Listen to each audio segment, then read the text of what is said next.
Hi, welcome to BBB. Today I want to talk to you about mixing and give you my top 6 hints for getting a good mix together. So tip 1, and probably the most important, so let's start with that. Always trust your ears. It's no good putting your compressor settings where somebody else on YouTube tells you, and it's no good using presets. You have to treat each instrument as its own thing, and you have to set your compressors and your EQs and whatever according to the taste of the instrument, the taste of the artist, and of course according to your own taste. So follow your own path on that.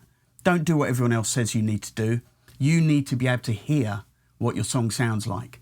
And if you think it sounds too bassy or too trebly, then it is too bassy and trebly. Trust your own ears. If you think your ears aren't very good and they can't be trusted, you're going to have to work through that. You're going to have to do your mixes, and you're going to have to finish your mixes, and then when your next one comes along, you've got some stuff that you'll be able to work on.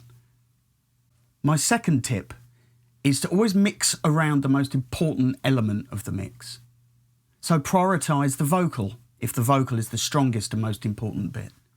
Perhaps in your song the drums are really driving and you really want to make sure that they push forward. They might be more important than the vocal if it's a real big rock song, for instance.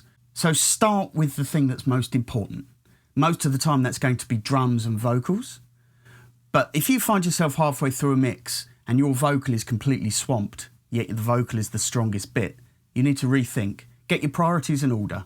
Find the most important part of a mix, make that sound amazing and work around that. That's not to say it needs to be the loudest element, but it always needs to be in your head that one thing needs to be the priority. And that might shift across the song. It might be different from a chorus, from a verse. But always prioritise the most important element. Tip 3, have faith in the material you've recorded. It's no good being embarrassed about the vocal and embarrassed about the bass playing. That's not going to allow you to mix it loud and proud. You need to trust that what you've recorded is the right thing and mix as if it's the best thing you've ever heard.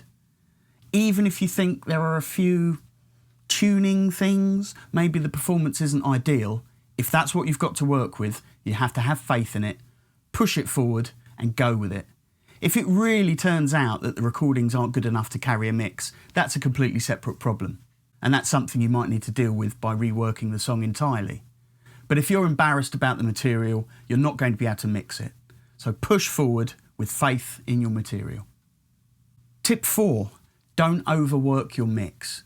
It's very easy, especially after a long day mixing with tired ears, to over-compress, to over-EQ, to have too much reverb and echo, and to smash things hard with a limiter. Don't overwork it. The more you do to everything, at a certain point, it'll start to get worse. That goes for editing and tuning too. It's no good editing drums to within an inch of their life.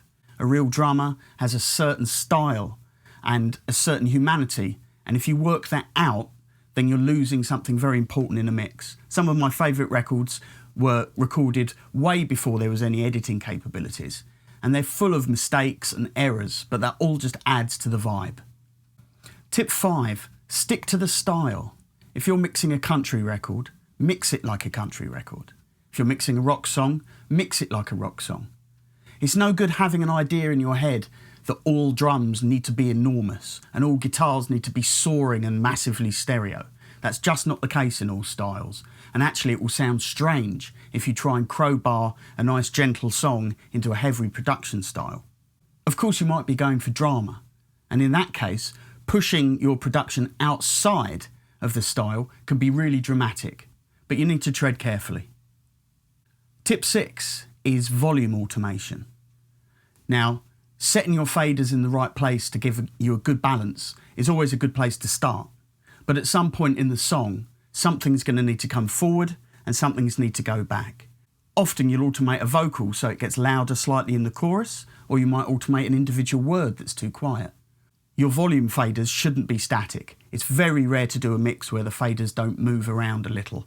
And often with a vocal, you might have a whole mess of volume automations to make sure every last syllable of the vocal is nice and clear. Same with the drums, same with the bass. So I hope you found those tips helpful. I would also like to add that your mix is ultimately limited by the quality of the song, the quality of the production, and the quality of the recordings you've made. It's no good expecting a hastily written and recording song, recorded through your iPhone for instance, to have the sonic impact of a track by Muse or Coldplay. That's just never going to happen.